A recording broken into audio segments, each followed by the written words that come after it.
Everyone, once again I welcome you all to our RKP online classes. In this video, I am going to discuss the next topic, that is natural resource water. So as you all know, water is a natural resource.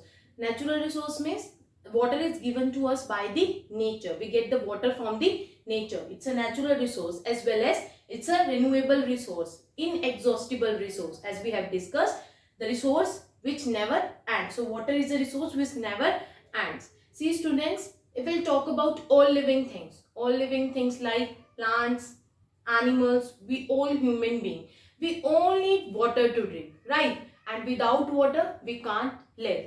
If we'll talk about our planet, which is our Earth, as you know, Earth's surface is covered with 71%, it is covered with water, and 29% of the Earth's surface is covered with land. Okay, if you look at the space, if you look from the space, you will notice that our planet, which is our Earth, looks like blue ball. Why blue ball? Because majority of it is covered with water. That's why it's look like a blue ball. Okay, so 71% is covered with water and 29% is covered with land. But main thing is that in this 71%, only 2.8%, only approximately 2.8% of this water is fresh water. The water that we can drink. Okay, and remaining 97.2%, of which of this 71% I am talking about. Clear? So 97.2% of this water is salty water. That means the majority of the water found on the earth are a part of oceans and seas. Majority of water found on the earth's surface are a part of oceans and seas. But we can't drink this water. Why? Because water, ocean water and seas water, they are very salty water. That's why they are not fit for use. Only this fresh water is fit for use, that we can use. Okay, this water is not fit for use. And also it's a very costly process in order to convert this salty water into fresh water, right? That means the amount of fresh water is very scarce. Okay, is in limited quantity. So it is our duty that we should consume the water in efficient way, in careful manner. Okay, because water is very precious for our life. Now next topic is sources of water. There are so many sources of water. From where we get the water, like rivers, lakes, ponds, seas, oceans, rain. Out of these, the main source of water is rainwater. The main source of water is rainwater. Why rainwater is considered to be the main source of water? Because it is considered to be the purest form of water. That's why rainwater is the main source of the water. See, a large amount of rainwater flows and collect into rivers, lakes, ponds. That is known as underground, that is known as surface water. What is surface water? The rainwater flows and collect in the rivers, ponds, lake, means on the surface of the earth, that is surface water. As the name indicates, the water which is found on the earth's surface is known as surface water. Second form is underground water. Underground water. As the name indicates, the water which is found under the ground is known as underground water. What happened?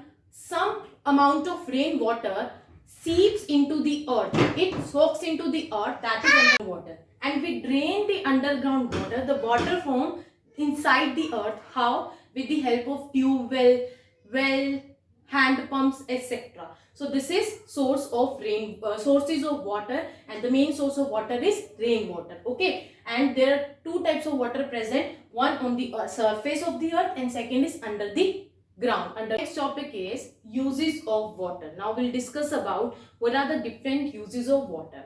See, we all use water for many purposes, like bathing, drinking, washing. It can be washing utensils, washing clothes, and washing the vehicles and other things. Okay, and cleaning. That means we are using the water for many purposes.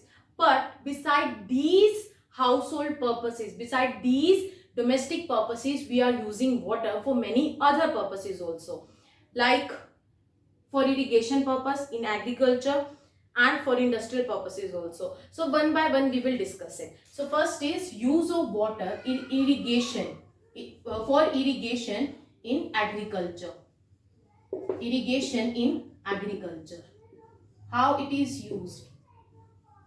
How we use the water for irrigation in agriculture. So now we'll discuss about irrigation in agriculture. But firstly we will understand the term irrigation. Irrigation means adding the water to the plants in order to grow them. Okay, what people do, people add the water to the plants in the fields in order to grow them. Okay, so farmer also need the water for irrigation activity in agriculture.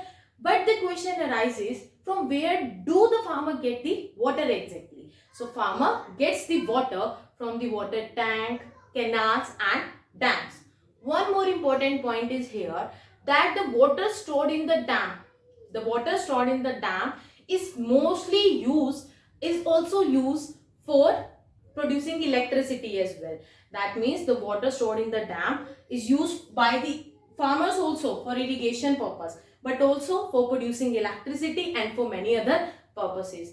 And these dams, they are also called multi-purpose projects.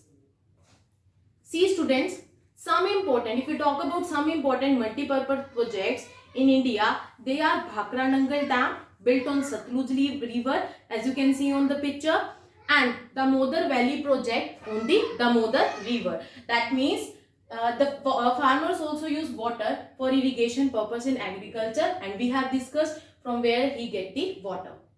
Some equipments are used by Indian farmers in order to watering their crops, fields and plants. So what are those techniques? See, first is sprinklers and second is drip irrigation. So these are the techniques that are used by the farmers for irrigation purposes.